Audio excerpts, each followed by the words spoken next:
no, on a daily basis. So talagang napaka-critical po dito. And what is the timetable for that? Opo, so ngayon po, This is the Maharlika Highway segment that you showed opo. in your press conference. Opo, and yan pa, maganda-ganda pa nga ho yan eh. I've seen worse parts, no, of the highway, especially sa Kabikuran. Kaya nga pupunta ako doon bukas. Yeah.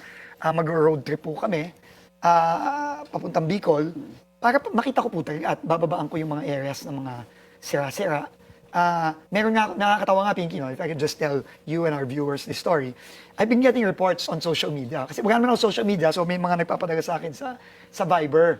Nagsusumbong yung mga kababayan natin na simula daw nung sinabi ko, dahil nga sinabi ko, pupunta ako doon, nagkukumahog daw po yung mga Ginagawa na yung mga ayaw ko kung sino yan, kung mga district engineer ba yan o mga contractor ba yan para ipatsi-patsi na nila yung ano. Sabi ko, hindi naman ako maloloko nung ganun kasi alam ko naman how bad it is Okay. Pinky. And alam ko naman, yung magagawa nila mula ngayon hanggang Biyernes, talagang band-aid Band-aid yun. yan. Baka tinatambakan lang nila ng putik yun o ng graba yun. Alam na natin, sira kagad yun. Sec Vince, very important So, you said that. For baka example, kagaling matutuwa ako, magagalit pa ako gago dito sa ginagawa nila. so wag na silang mag-attempt. Wag na silang mag-attempt, wag na nilang pagtakpan kasi magagaman ko din naman. Okay. My question about that is, let's say for the Maharlika Highway, you intend to finish this, sabi mo nga, this is from Apari to Mindanao. Opo. What is the timetable for a complete repair of this Maharlika Highway? Right now, hindi pa ako makakasabi ng timetable, no? Kasi kailangan pa talagang tignan natin. In fairness, hindi naman ang buong Maharlika Highway, na libong kilometro yan, no? Na kailangan ayusin. No? Meron nga talagang mga segments na napakasama. Tulad ng imbawa itong mula Quezon hanggang Bicol. No, napakasama niyan. Yung mga stretches po ng Samar, maraming problema dyan. Some parts of the Caraga region, no? Sa Mindanao, maraming problema dyan. Kailangan pong malaman natin. Pero ang programa po na inutos ng Pangulo is tama na yung tingi-tingi, tama na yung patsi-patsi. Kailangan dito full rehabilitation from end to end ng Maharlika Highway. By the way, meron ding mga parte ng MacArthur Highway, no, na sira-sira din. No? So, kailangan yon ayusin. Pero, hindi yung ayusin kamukha nung ginagawa nilang pag-aayos nitong mga nakaraang taon na, yun nga, patsi-patsi, tingi-tingi, tapos every year, nasisira din. So, we really need to plan it well, design it properly, and then do it within the next 2 years. Starting this year. Okay, I'm going to go to the next one. This is the, and you were saying that you have a road trip there tomorrow sa Bicol region, and that you actually were also inviting the media. So that's one. The next one is, let's go to EDSA, of course, very important also. Sabi mo nga, you reached your timetable, actually. For the holidays. Yes, for the holidays. Yeah. Kasi ano lang ito from Rojas Boulevard to Orense, right? Yes, pero yung Rojas Boulevard hanggang Orense, ang timetable talaga dyan hanggang Mayo. No, yung hinahabol lang natin nung bakasyon, yung busway, yung inner lane, Right. nakikita nyo ngayon. Yeah. Yan, so, natapos ahead na of schedule even. Right now, we are slightly ahead of schedule. Okay. My question is, dahil hindi naman po ako nakakadaan dyan, dahil bawal, kailan po at will it happen that EDSA will be rehabilitated? Northbound and southbound, sir? Opo. So, for the first phase, which is Rojas to a little past Orense. In Orense, a little past Rockwell, no, bago mag-Guadalupe. Bago magtag-ulan, tapos na yan. Tapos na yan. Fully rehabilitated, including the sidewalks. Including the sidewalks. Northbound and southbound? Both northbound and southbound. When again, sir? By the target is May 31. Okay. That's the target. So, ano yan, that's roughly about maybe about a 7-kilometer stretch or 6-kilometer stretch. Tapos, titignan natin ang panahon kasi hindi tayo pwedeng mag-rehab at guluhin yung mga kababayan nating motorista kapag tag-ulan kasi talaga grabe yan. No? So, pero depending on the weather, we will try to extend that slowly further towards maybe Ortigas sa may Galleria, no? And then later on hanggang Cubao and so on. No? So the goal for the entire EDSA between Rojas to Caloocan to Monumento, tingin ko aabutin tayo dyan hanggang next year. No? Hanggang middle of next year. Kasi nga, during the rainy season, very limited ang pwede nating gawing trabaho. So the goal is to rehabilitate EDSA at least EDSA. before the president steps down. Definitely. We are very confident na bago matapos ang 2027, tapos which is next year, no. Tapos na ang Rojas hanggang monumento. Secretary So Vince. ano yan, total, we are targeting 8 months total work. Total. Kasi Depende pa sa depende sa ulan. weather. Depende sa weather. How can you assure us that yung gagawin pong rehabilitation sa EDSA will last us a long time at hindi po after 1 year or 1.5 years ay butas-butas na naman Ganda ito? pong tanong yan. No, unang-una, ang ginagamit nating asfalto ngayon at itong pagre-reblock natin, no, talagang piling-pili. Ibig sabihin, nung una kasi ang plano, Pinky, talagang babakbakin yung buong EDSA mula Rojas Boulevard hanggang Monumento. Yan, tinanggihan ng Pangulo yan. Sabi niya, find a better way para hindi naman mahirapan ng mga kababayan natin and find better technologies that other countries are using already. So, yan ang pinigit nating gawin. No? Talagang yung mga engineers natin naganap ng bagong paraan. At ito na yon, no? Yung bagong paraan, gumagamit tayo ng mas matibay na asfalto na ginagamit lang sa Pilipinas ngayon sa ating mga expressway, sa mga sa NLEX, SLEX, Skyway, SCTEX, etc. At sa mga runway sa mga airport. First time natin ginamit itong asphaltong ito sa ating mga Is it normal national roads. I'm assuming it's more expensive than the It's a usual. little more expensive, pero dahil nga nagbaba din tayo ng presyo ng ibang mga materyales, actually, mas mababa. At nag-reduce tayo dramatically nung scope of work. Yung original na 17 billion na budget para dyan, tingin ko lampas 5 billion lang, o wala pang 6 billion okay. ang gagastusin natin for the entire stretch of it. Northbound and southbound. Both. And Both how yan. long is that supposed to last? Ang sinasabi sa atin, minimum 5 years. Minimum. 5 years ang bago i-maintain ulit yung ginagagay nating pag-aayos ngayon sa So not in sa the, hindi EDSA. siya masisira in 1 year or 1.5 years. Yun ang garantiya. Minimum. At meron of namang 5 warranty years. yan yung ating contractor. So kung meron mang konting masira dyan, aayusan din yan at no cost to government. So 5 years yun. All 5 right. years ang sinabi nila. Okay, the next one is, this is also very important because we see a lot of this. That hanging bridge, Secretary Vince, that was part of your Opo. press conference. I'd like to show that also because it really is very concerning that students ho ba yan? Ito po. Teachers also, yan po, sa Nueva Vizcaya.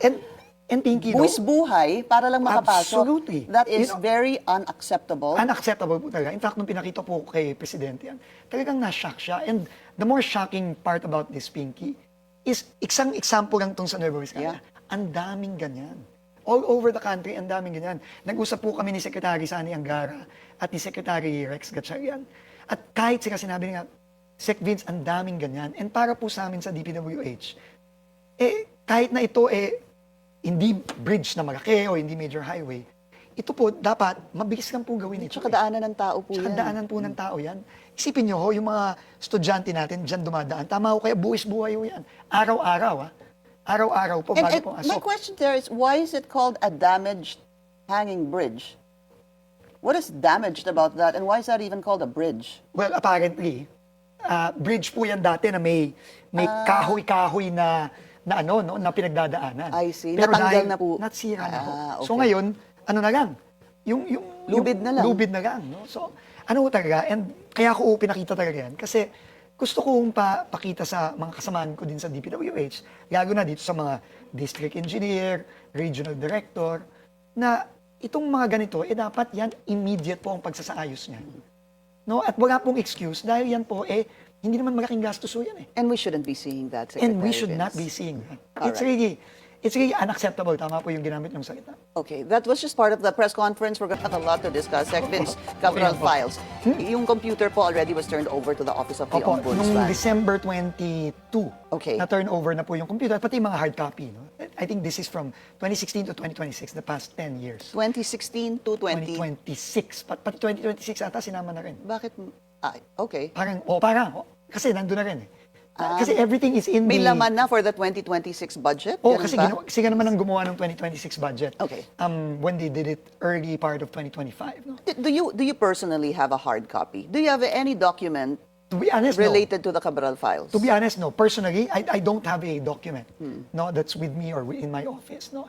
Because when we came in, pinasecure namin agad ito at that time kay Undersecretary Bisnar, no, who was just coming in, and kay Undersecretary Charles Calima. So that has been secure since, I think, September, October.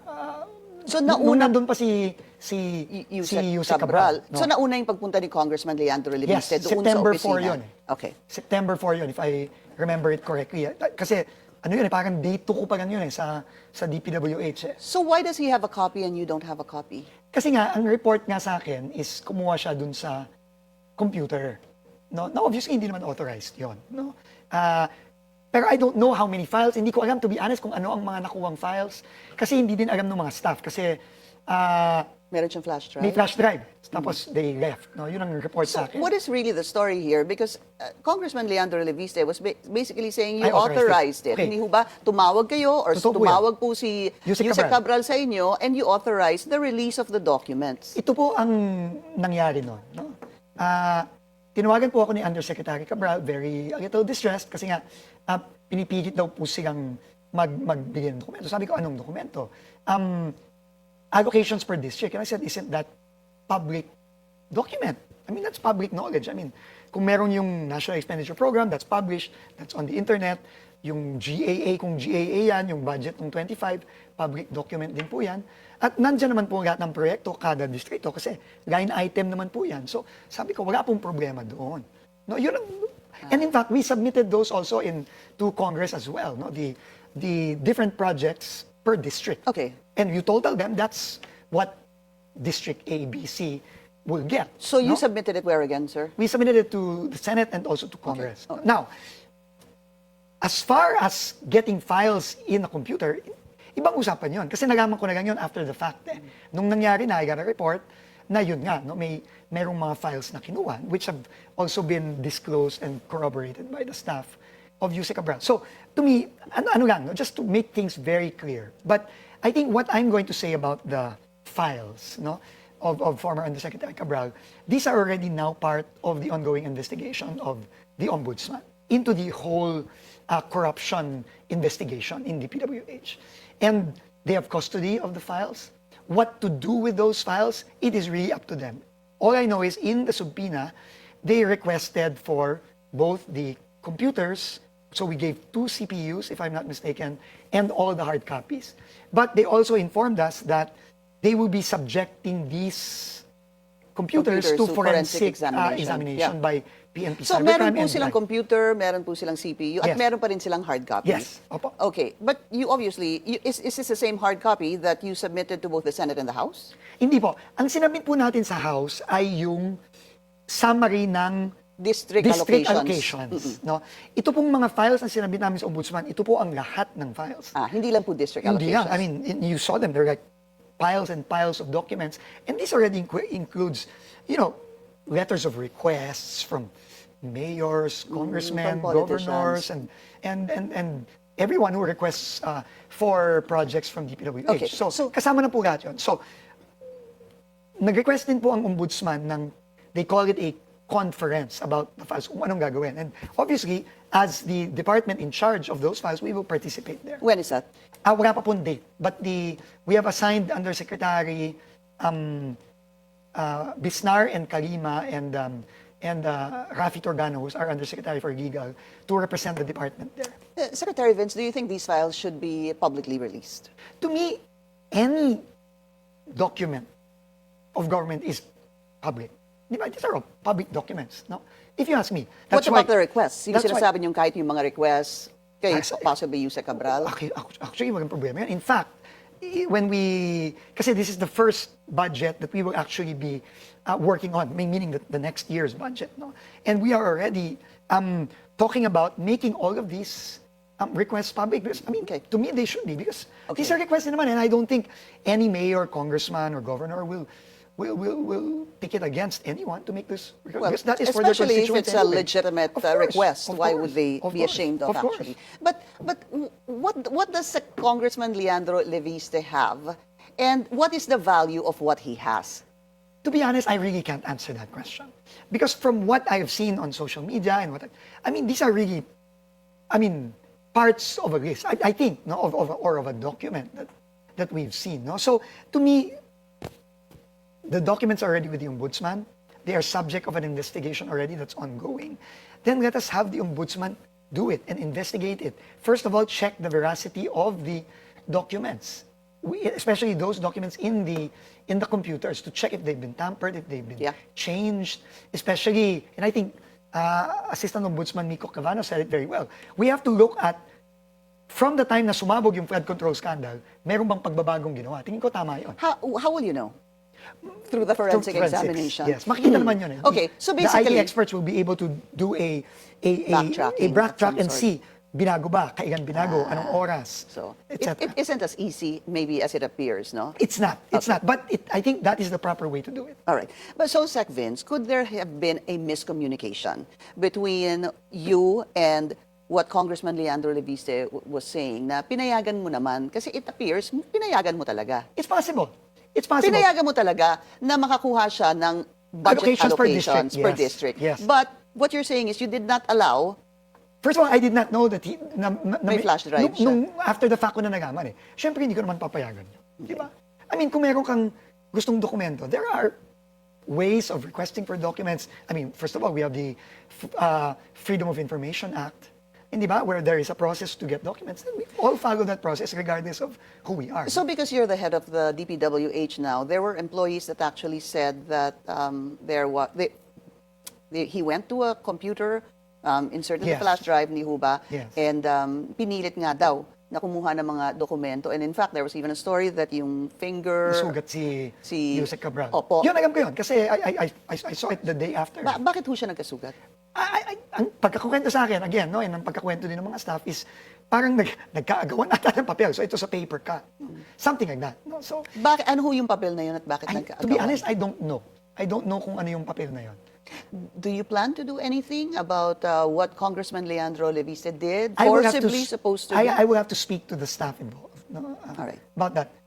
So, ano muna, we will have to talk to the staff. That were Quickly, sir, I still have a lot of questions. Ito pong allocables, paano ho ba ito? Meron ho bang allocables per district this 2026 budget? Okay.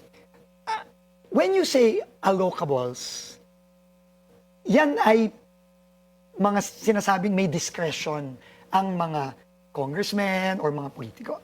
No, I think that is let's call a spade, no?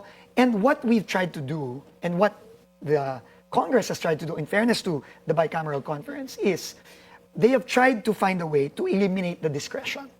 No, and not just in the DPWH budget, but in other items of the budget as well. Specifically, for example, yung mga ayuda, yung mga MAIP, AIX, etc., etc.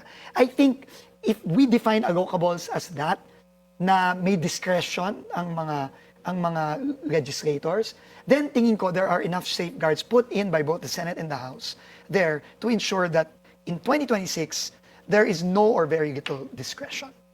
Now, when we talk about projects of districts, which, Pinky, are necessary projects. I mean, all districts need roads, they need bridges, they need flood control, they need other projects there. No, kailangan lang masigurado ng gobyerno na yung mga proyektong ginagagay sa budget, talagang kailangan ng mga distritong yon. At hindi lang ginagagay sa budget para pagkakitaan at nakawin. I think yun naman talaga ang punot dulo nito eh. So, I think what we've tried to do, and I hate doing this and disclaiming that kami sa bagong management ng DPWH, wala naman talaga kaming, part sa pagbuo ng budget sa 2026. But we tried our best to work with Congress, to work with the Senate, to work with the Bicameral Conference Committee to ensure na talagang tama yung mga proyektong yan. No? And that's something you can assure right now. I mean, Right paano now- po ang magiging post-audit nito? Well- Will the DPWH, for example, district engineers, make a post-inspection, a true post-inspection of the projects? First of all, yung mga project ngayon na ini-implement, talagang hindi na tayo pwedeng maglokohan dyan. No, they all have to be implemented properly.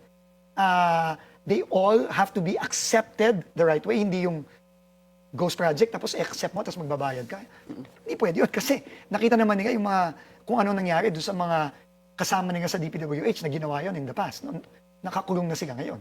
And marami pang makukulong in the near future. No? So, that needs to be addressed. But I think what's also important, and that's why we're working very hard now with civil society organizations, with the CBCP and others, to make sure na sa budget pa lang, masigurado na yung tamang mga proyekto lang ang mapopondohan. At siyempre, pag napondohan sila, siguraduhin na ma-implement sila ng tama. Okay. We have a story, sir. I'll just bring this in regarding a regional director of Region 1. His name is Ronel Tan, our Yes. reporter. He has been relieved as of last Monday. Why? already. Why was he relieved, Well, sir? marami kasing iniimbestigahan tayo since last year, no?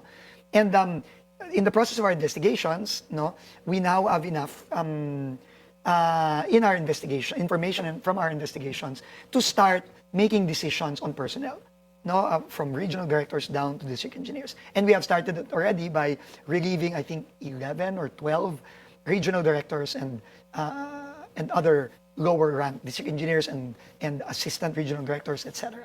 No, so There's supposed to be a project that our reporter went to, si Dobie de Guzman, sir. Noong March 2023, there's supposed to be a groundbreaking for a project. And according to the DPWH Transparency Portal, it's 50% completed. Yes. But when they visited, our reporter visited there, ang nakita po ay mga hindi pa tapos na poste ang nakita. How can that be 50% yeah, completed? you know, I'm looking at a report also now which I got. No, and I'm looking in the same photos. The Sangkintin Langiden bridge. This is supposed to be a bridge, but I don't see a bridge here. So, like you, I don't think this is 50%. No, but that's why what we're trying to do now is we're asking the help of various groups all over the country, including the CBCP, to help us monitor. Because, you know, right now, there are about 30,000 ongoing projects of DPWH right 30,000. now. 30,000. Not counting the projects for 2026. So madadagdagan pa yan. No, pagka ito na nagsisimula na tayo sa 2026. But sir, look at that. Absolutely. I agree 100%. So thank you for letting me know about this. So I will go here and I will find out what the real situation here is. Okay. As in all other things that we're looking at, I mean, people need to be answerable for these projects. All right. But more importantly, I think I also have to say, Pinky, that one of the first things that the president told me last week, when we all met after the holidays, is he told me that we really have to focus on finishing these unfinished projects. Kasi all over the country, ang daming ganyan. Ang daming bitin na tulay, bitin na kalye, Yeah, I bitin hope na... you do that, sir. So, kailangan yun ang priority natin. So, And yun ang gagawin also, natin. if I may, also yung mga kalsada po na baku-baku na nakakagawa lang, please look into those. Baka pwede nyo panghabulin po yung mga Tama po. contractors. Tama po. Quickly, sir, Zaldico, you are going to testify Opo. against him before the Sandigan Bayan. When is this? Nagsimula na po kasi yung trial ni former Congressman Zaldico sa Sandigan Bayan. Ito yung kaso na final namin last year on the Oriental Mindoro flood control project as substandard. No? So I was invited, I was summoned by the court, by the Sandigan Bayan to testify on January 20 on Tuesday. So yun po ang gagawin natin. Yun yung isa sa mga unang-unang project na isiniwalat ni Senator Ping Lacson Tama yung po. sa Occidental Tama po. Mindoro. And also there's Oriental Mindoro. Oriental Mindoro. Sorry about that. Blue ribbon hearing resumes on Monday under Senator Ping Lacson. Were you invited? Opo, DPWH is invited, but I'm trying to move my schedule around, but I'm scheduled po kasi to go to Cebu. Kasi nga, yung mga flood control projects doon, kailangan ding ayusin yun. Kasi January na, magtatag-ulan na in 5 months, kailangan naman ayusin natin muna lahat itong mga to, no? bago magtag-ulan ulit. Same goes for Bulacan. No? So, pero po, definitely DPWH will be there and we will, as always, we will fully cooperate with the investigation. In fact, I met Senator Ping just a few days ago and we discussed the documents that they need. Yeah. Pinasabi na ho ba yung Cabral files? Wala pa po kami natatanggap. Pero sabi ko nga po sa kanya na, syempre po, I have to, just out of courtesy na, ang may kustodiya na po kasi ngayon ito ay ang Office of the Ombudsman. So, hihingi lang po kami ng ano. Pero tingin ko po, wala naman pong problema yun. Okay. On a last note, sir, Senator Ping Lacson had made mention very recently that the former Secretary Manuel Bonon, who they can't seem to find at the moment, gave the President the wrong coordinates during the start of this flood control expose. What happened there and how do you intend to fix that? I can verify that. Totoo po yan. In fact, isa yun sa mga pinag-usapan po namin ni Senator Ping a few days ago. Totoo po talagang,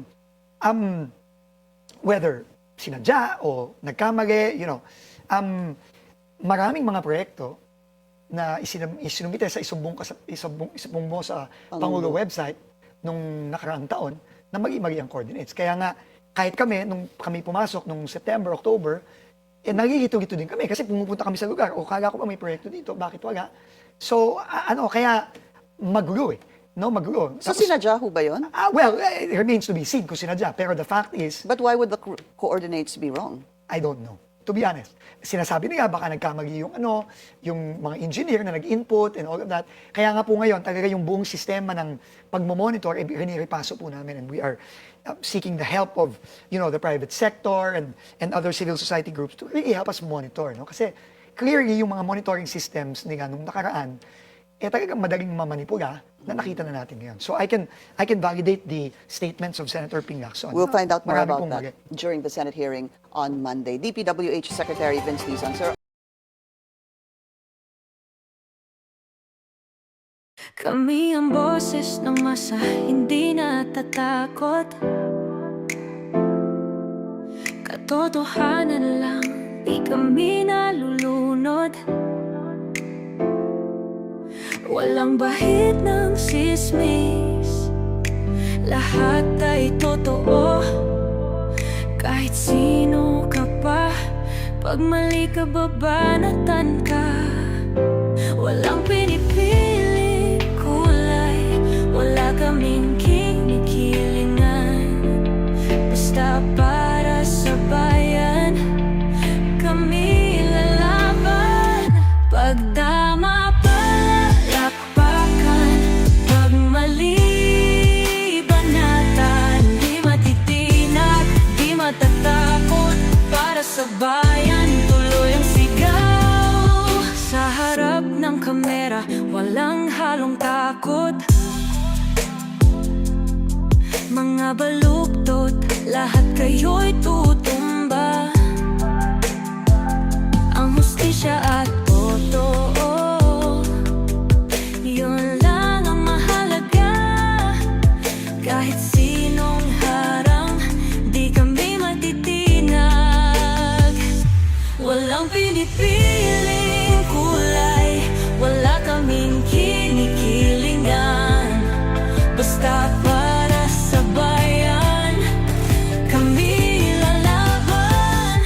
Pag tama palakpakan, pag mali banatan. Di matitinag, di matatakot, para sa bayan tuloy ang sigaw.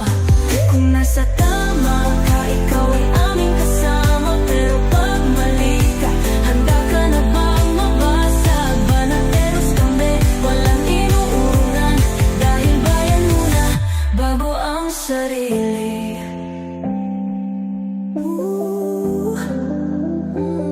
Bago ang sarili.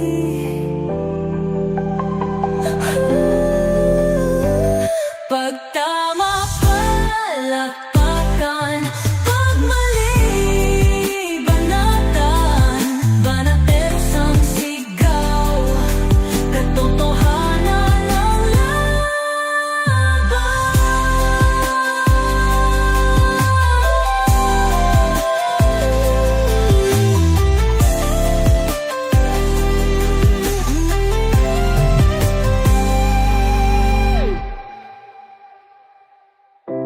sa harap ng kamera, walang halong